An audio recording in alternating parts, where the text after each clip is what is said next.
पर क्वालिफाइंग होगा, निगेटिव होगा या नहीं, किसमें कितने मार्क्स आएंगे, कौन से सब्जेक्ट से क्वेश्चन आते हैं, इसके बारे में बता दिए थे। अब हम थोड़ा फिजिकल एलिजिबिलिटीज़ की चर्चा कर लेते हैं। जो हाइट रखा गया है वो लड़कों के लिए 1.65 है, लेकिन जो कैटेगरी वाली जाती है, जो SC ST रिजर्वेशन कैटेगरी के हैं, उनके लिए 1.60 हाइट क्यों रखा गया है। और लड़कियों के लिए इस बार सबसे बड़ी खुशखबरी क्या है कि लड़कियों की हाइट 1.55 रखी गई है, जो पिछली बार ज़्यादा रख दी गई थी। लड़कियों की जो पिछली बार हाइट रखी गई थी उसके लिए हम लोग काफ़ी ज़्यादा, आपको भी पता है, बहुत सारी लड़कियां लड़के सब ने प्रोटेस्ट किया था। हम लोग से भी जितना हो सका था हर एक मीडिया में हम लोगों ने गया था, यहाँ तक कि हम तो नीतीश कुमार तक सचिवालय तक गए थे। आप लोग को पता होगा वहाँ इतना उटपटा मतलब जवाब आया वहाँ से हमको, मतलब कहें कि क्या खान साहब आप बोलिए तो लड़कियों की हाइट 3 फीट कर देते हैं। मतलब इतना मजाकिया अंदाज में किए ना जिसका कोई हद नहीं। इस बार जब पटना आते हैं ना तो उनसे जाके मिलते हैं कि अच्छा बताइए पिछली वैकेंसिया में हम आए थे आपके पास चल के तो आप कह रहे थे बोलिए 3 फीट कर दे, इस बार क्या कर दिए जब प्रेशर पड़ा तब। और दूसरा देखिए, जब भी हाइट जो होता है, अभी तो खैर कोई समस्या नहीं है, अब तो हाइट लड़कियों के लिए भी कम हो गया, लड़कों के लिए भी ठीक ठाक है। अब इससे नीचे हाइट रखना भी ठीक नहीं है क्योंकि डिफेंस की ये जॉब है।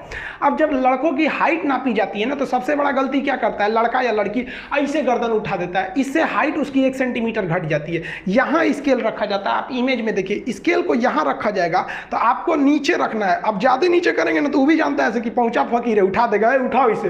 तो ऐसा करना है कि नज़र मिला रहे, हल्का सा इसे नीचे रखना है। जो नापने वाला है उसको देखिए, अगर ज़्यादा मतलब नज़र नहीं रखा तो नीचे कर दीजिए। जितना इसको नीचे करेंगे आपका ये वाला हिस्सा ऊपर आता है, इससे कि आपकी हाइट अच्छी हो जाती है। अगर ऐसे कर देंगे तो आपका तो जो भी है घट जाएगा वहाँ पर।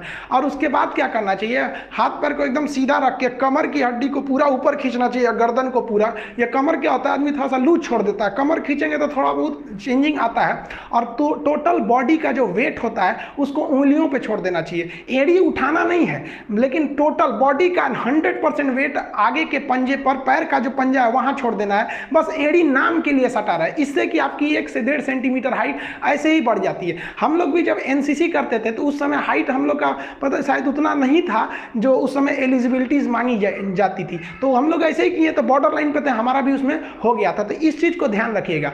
तो हम लोग जो बिहार दरोगा में पिछली साल लड़कियों की हाइट के लिए आवाज उठाए थे, इस बार एक और नौटंकी किया है बिहार के इस दरोगा की बहाली में। देखिए क्या चीज है, नियम के हिसाब से इस बार जो फॉर्म भरेंगे बिहार दरोगा का, उन्हें स्नातक यानी ग्रेजुएशन जो है पास होना चाहिए, उत्तीर्ण लिखा हुआ है। आप जाके नोटिफिकेशन में 1/8/2020 यानी 1 अगस्त में मतलब पास हो जाना चाहिए।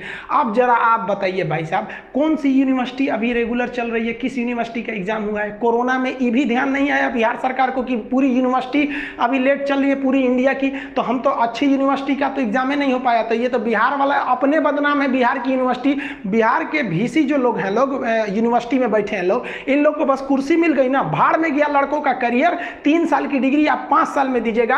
आप इंडिया में कहीं जितने समय में MBBS बन जाइएगा ना, उतने समय में बिहार की यूनिवर्सिटी आपको BA का सर्टिफिकेट देगी। मतलब बच्चों का भविष्य किसी काम का नहीं, हमें कुर्सी मिल गई है ना। तो इस बार भी नीतीश कुमार सरकार को ये सोचना चाहिए कि ये कहां से रख दिए हैं। एक तो बिहार की यूनिवर्सिटी अपने चौपट, और उस पर से कोरोना लेके चला गया है। अच्छी यूनिवर्सिटियां जो टाइम से थी वो भी लेट हो गई। तो ये क्या मतलब बना, मतलब चुनावी बहाली है तो हमें एकदम 100% बैठा के देना है कि जो लड़का ग्रेजुएशन अपीयरिंग में है उसका वोटर कार्ड नहीं बना होगा, तो एक ऐसा वैकेंसी लाते हैं कि वही लड़का भर सके जिसका वोटर कार्ड है, आ जाके वोट मांग सके। अजब हाल है भाई साहब। कोई जरूरी थोड़ी है कि जो ग्रेजुएशन में उसका 18 साल नहीं है। अरे चुनावी बहाली है ये हमको भी पता है, लेकिन हाँ भाई थोड़ा तो इंसानियत रखना चाहिए, इसमें आवाज उठाना चाहिए। हम इसको आज तक में, न्यूज तक में, बिहार तक में, जितने चैनल में हम काम कर रहे हैं उसमें तो हम पूरा आवाज उठाएंगे। आप जहां तक हैं आप कमेंट करके बताइए कि इसको हाई लेवल पे उठाना चाहिए कि नहीं। हमारा अपना व्यक्तिगत मानना है कि इसमें बिहार सरकार को दोबारा सोचना चाहिए, और जो लड़के अपीयरिंग है यानी जो फाइनल ईयर में है उनको इसको फॉर्म को भरने की अनुमति दे देनी चाहिए। वैसे भी ये वैकेंसी जो है 2021 में जाके कंप्लीट होगी, अभी तो इम्पॉसिबल है। पिछली वैकेंसी तो अभी कंप्लीट नहीं हुई, तो ये कहां से हो जाएगा।